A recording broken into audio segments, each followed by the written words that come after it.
मेरा नाम है रिपोर्टर राहुल और आज हम लोग बैठे हुए हैं अरेराज दिव्य क्षेत्र के आचार्य श्री राहुल द्विवेदी जी के साथ और हम लोग आज बात करने वाले हैं, चर्चा करेंगे कि इस नवरात्र का पावन समय चल रहा है और इसमें कैसे ये नवरात्र लोगों के लिए लाभकारी है और इस नवरात्र की विशेषताएं जैसे माता का आगमन कैसे हुआ, माता का विदाई कैसे होगा और फलाहार वगैरह कब कर सकते हैं और जो पारण का विधि हम लोग बात करेंगे इस सब चीज़ों पे और हवन पे चर्चा करेंगे। तो आइए सबसे पहले हम आचार्य जी का अपने चैनल पे स्वागत करते हैं। तो सबसे पहले मेरे चैनल पे स्वागत है सर आपका। बहुत बहुत धन्यवाद।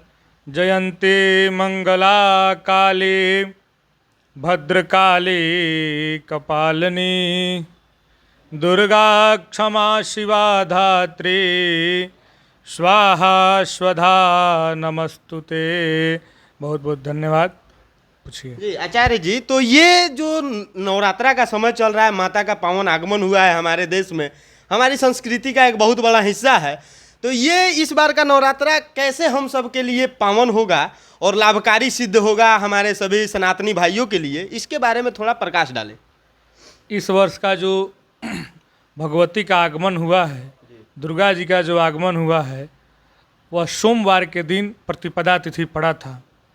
तो हमारे वेद में बतलाए गए, हमारे शास्त्र में बतलाए गए हैं कि शशि सूर्य गजा रूढ़ा, गज कहते हैं हाथी को।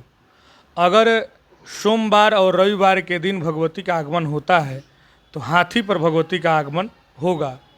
इसका जो फल है पूरे संसार में, इस पूरे धरती पर, पूरे क्षेत्र में, वह शुभ फल है।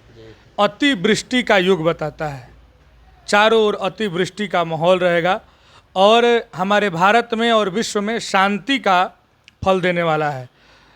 बॉर्डर इत्यादि इलाकों में तथा विदेशों में भी शांति का माहौल इस साल भगवती के आगमन से होगा। आगे आपने कहा कि कैसे पूजन का विधान है, तो प्रतिपदा से शुरू होकर यह पर्यंत दशमी तक यह व्रत चलेगा। शारदीय नवरात्र, शारदीय दशहरा पूजा। इसमें प्रतिपदा के दिन जो भक्त अपने घर पर कलश वगैरह रखे हैं, भगवती का पूजन कर रहे हैं, वह कलश स्थापन के बाद प्रतिदिन पूजन के बाद फल फलाहार करेंगे।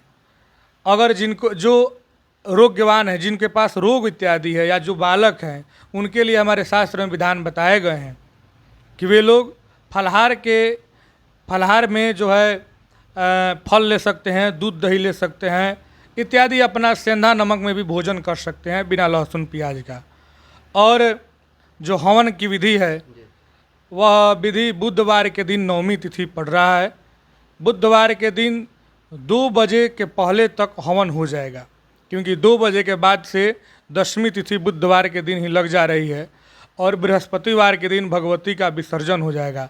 भगवती का विसर्जन भी इस साल ऋषिकेश पंचांग के अनुसार गज पर ही है, हाथी पर ही है।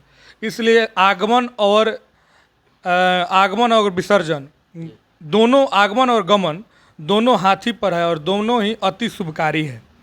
और पूछिए। अच्छा, जब दशहरा समाप्त हो जाएगा, ये नवरात्रा समाप्त होगा, तो लोग पारण कब कर सकते हैं?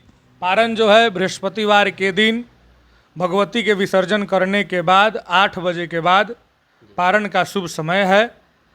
सभी लोग पारण करने में पहले तुलसी के पत्ता मुंह में डालेंगे, उसके बाद पहले फल खाएंगे, उसके बाद पारण की जो सामग्रियां हैं, भोजन है, वह भोजन करेंगे।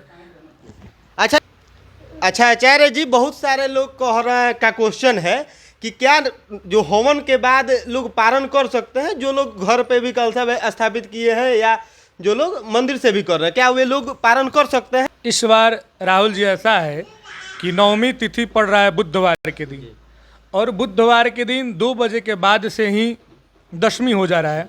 इस कारण से भक्त लोगों में या ग्रामीणों में या जहाँ भी नवरात्र दशहरा किया जा रहा है, वहाँ पे मन में यह दुविधाएं उत्पन्न हो रही है कि क्या जिस दिन हवन होगा उसके बाद पारण कर लिया जाएगा। तो देखिए, परंपरा जो पहले से बनी हुई है, वह पूर्व से परंपरा चली आ रही है कि जिस दिन हवन होगा, हवन के 1 दिन बाद पारण किया जाता है और वहीं भी इस साल होगा। जिस दिन बुधवार के दिन दोपहर के बाद दशमी तिथि लग रही है, तो दशमी तिथि सूर्योदय का ग्रहण किया जाता है। इसलिए बृहस्पतिवार के दिन पारण किया जाएगा। बुधवार के दिन हवन के उपरांत पारण नहीं होगा। 1 दिन बाद बृहस्पतिवार के दिन पारण किया जाएगा। तो जैसा कि आप लोग जाने, जो भी आप लोगों की दुविधाएं हैं, हमारे साथ आचार्य जी से बात हुआ और काफ़ी अच्छा लगा। अगर और भी कुछ क्वेश्चन हो तो आप लोग डायरेक्ट कमेंट में पूछ सकते हैं हमारे आचार्य राहुल द्विवेदी जी से। और फिर हम लोग मिलते हैं अगले वीडियो में। तब तक आप हमारे पेज को लाइक कीजिए, सब्सक्राइब कीजिए और शेयर कीजिए। मैं हूँ रिपोर्टर राहुल।